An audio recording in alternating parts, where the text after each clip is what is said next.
ہم نے تم کو بتایا سنایا، اب جو کچھ ہم نے بتایا سنایا جب تک جیتے رہو اس کو سناتے رہنا بس۔ تو آپ کو کیا پتا کیا مجبوری ہے ہماری؟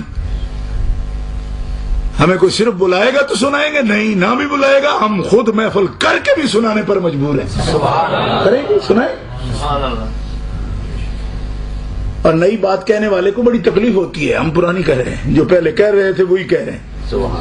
اور جس بیچارے کو نئی کو لانی ہے اپنے پیٹ سے، اس کے لیے تو واقعی پھر نئی اندر کو پلانٹ لگانا پڑے گا، نئے پودے پیدا کرنے پڑیں گے، اس کو بڑی دقت ہو جائے گی اس کے لیے۔ اب اختصار کے ساتھ صرف اتنی بات، چند ادائیں ہیں آپ کو سناتا ہوں، چند ادائیں کہ یار ہو گئے۔ مولانا حسن رضا بریلوی فرما رہے ہیں کہ یار ہے محبوب خدا، یار ہے عثمان غنی کا، یہ بہت بڑا مرتبہ ہے۔ حضور کا یار ہونا تو چھوٹی سی بات ہے، وہ کیسے گئے؟ اب سنو کیوں کہ یاری بس نہیں کی، سرکار کی رفاقت، سرکار کی دوستی، سرکار کی محبت، سرکار کا قرب اب بھی حاصل ہو سکتا ہے۔ یہ ادائیں اس لیے بتا رہا ہوں کہ ایسی ہی اپنا لو، قرب حاصل ہو جائے گا بس۔ سب سے پہلے مولانا نے اپنے کلام میں اشارہ کیا اور مفتی صاحب قبلہ نے بھی وہ بات آپ کے سامنے کہی کہ بیعت رضوان کے موقع پر، حدیبیہ کے مقام پر جہاں بیعت رضوان ہوئی، جس کے لیے ہی آیت کریمہ میں نے بھی پڑھی آپ کے سامنے، سفیر جو مقرر کیا حضور نے کہ مکہ والوں سے بات کرے گا، وہ عثمان ابن عفان تھے۔ لیکن ایک بڑی لطیف بات ہے، تفصیل میں نہیں جاؤں گا۔ جب آپ مکہ مکرمہ گئے تو سیرت کی کتابوں میں آتا ہے، بڑی معتبر کتابیں محدثین نے جو لکھی ہیں اس میں لکھا ہے کہ حضرت عثمان غنی کعبہ شریف کی طرف نہیں دیکھتے تھے، اس طرح پردہ کرتے تھے، ایسا جس بازار سے آئے کعبہ سامنے آ جائے تو اس طرح کرتے۔ آپ کا چچا آپ سے کہتا عثمان تم تو اسی لیے آئے ہو نا کہ تمہارے سارے ساتھی کعبے آ جائے، محمد رسول اللہ بھی آ جائے، عمرے کے لیے آ جائیں، تو کعبہ تمہارے سامنے ہے اور جب کعبے کے سامنے آتے ہو پردہ کرتے ہو۔ بس اس جملے کو یہیں روک کے دوسرا منظر سنیے، اس ذوالغابہ میں موجود ہے، محدثین نے لکھا ہے، فرماتے ہیں ایک صحابی نے نبی کریم علیہ السلام سے اسی وقت یہ بات کہی، اسی ماحول میں کہا عثمان تو بڑا خوش نصیب ہے، وہ مکے چلا گیا، کعبے کی زیارت کرتا ہوگا، طواف کرتا ہوگا۔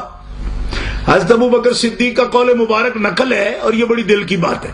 آپ فرماتے ہیں مجھے عثمان کا صحیح رتبہ اس دن معلوم ہوا کہ جب اس صحابی نے حضور کے سامنے یہ کہا کہ عثمان تو طواف کرتا ہوگا، کعبے کی زیارت کرتا ہوگا، زمزم پیتا ہوگا،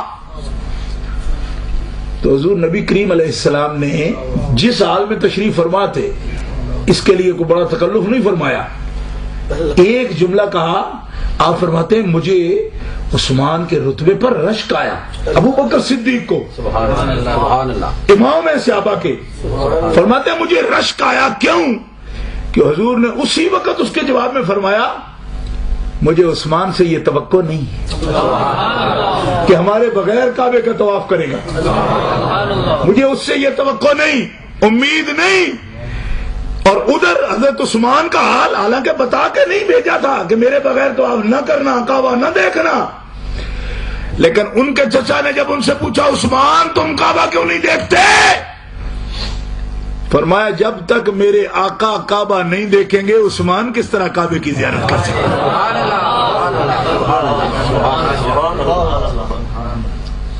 ان اداؤں سے لوگ حضور کے یار بنتے ہیں، لوگوں کی نظر میں ان باتوں کی شاید کوئی قدر و منزلت نہ ہو کہ یہ کیا بات ہوئی، اب لوگ سمجھتے جی کعبے دی کر لے، جی کعبے دی کر لے، جی ہاں 8ویں نو گئے تو 10ویں نو واپس آ گئے، کیوں ٹیکسی سٹینڈ خالی رہ گیا سب، لیکن مدینہ شریف نہیں ہو گئے، اب کیڑا فرض ہے کوئی جانا،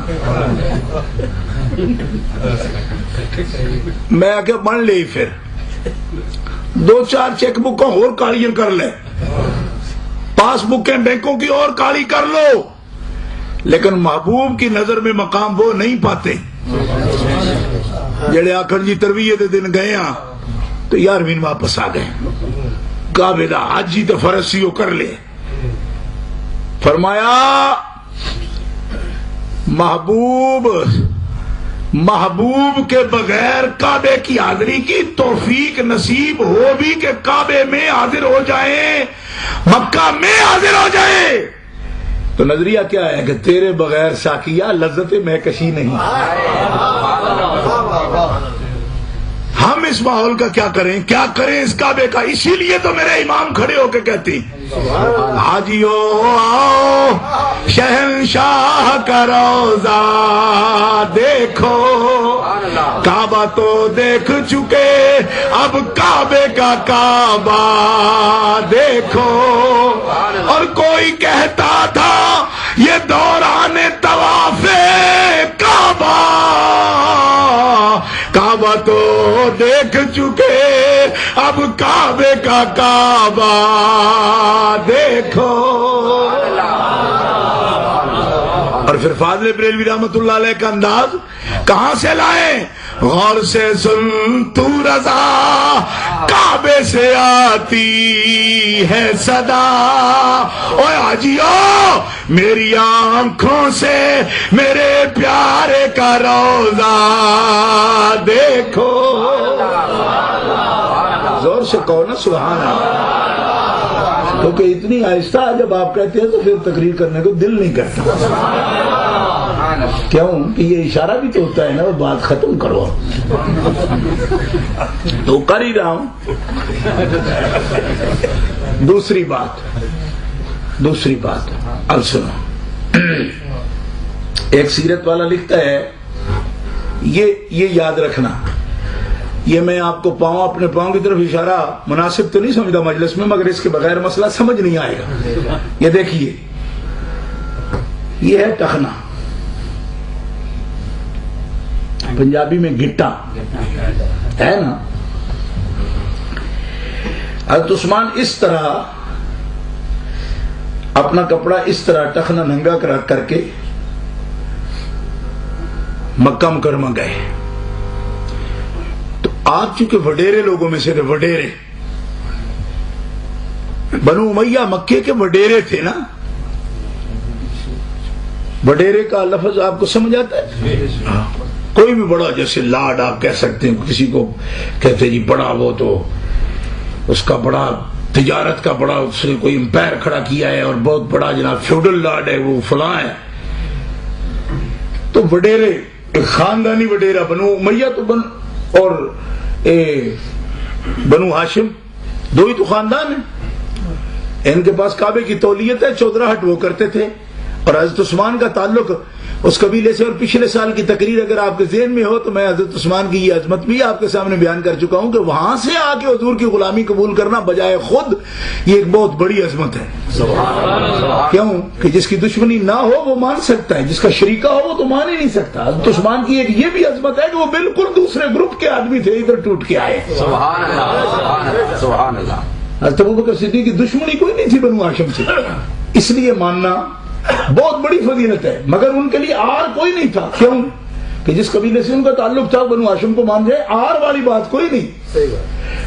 ان کے لیے تو آر بھی تھا، کیوں کہ اصل ٹکر تھی نا شریکہ کا، یہ تو قبول کر لیں، یہ بہت بڑا واقعہ بجائے خود۔ سبحان اللہ۔ سبحان اللہ۔ جو لوگ ذات برادری والے ہیں وہ اس بات کو سمجھ سکتے ہیں کہ یہ کتنا مشکل کام ہے۔ حضرت عثمان نے اس کو بھی توڑا، کتنے بت توڑے آپ نے، یہ اس کا خیال کرو۔ سبحان اللہ۔ سبحان اللہ۔ اگرچہ ننیال آپ کے بنو عبد المطلب تھے، یہ بھی بات میں پچھلے سال آپ کو بتا چکا ہوں کہ آپ کی نانی حضرت عثمان غنی کی نانی تو سمجھتے ہیں نا؟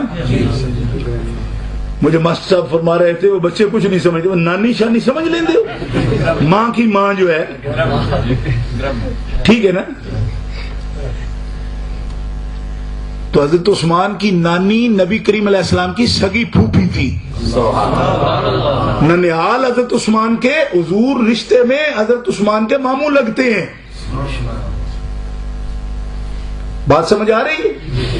پھوپھی کی بیٹی ہیں جو حضرت عثمان کی والدہ ہیں، وہ نبی پاک کی پھوپھی کی بیٹی ہیں۔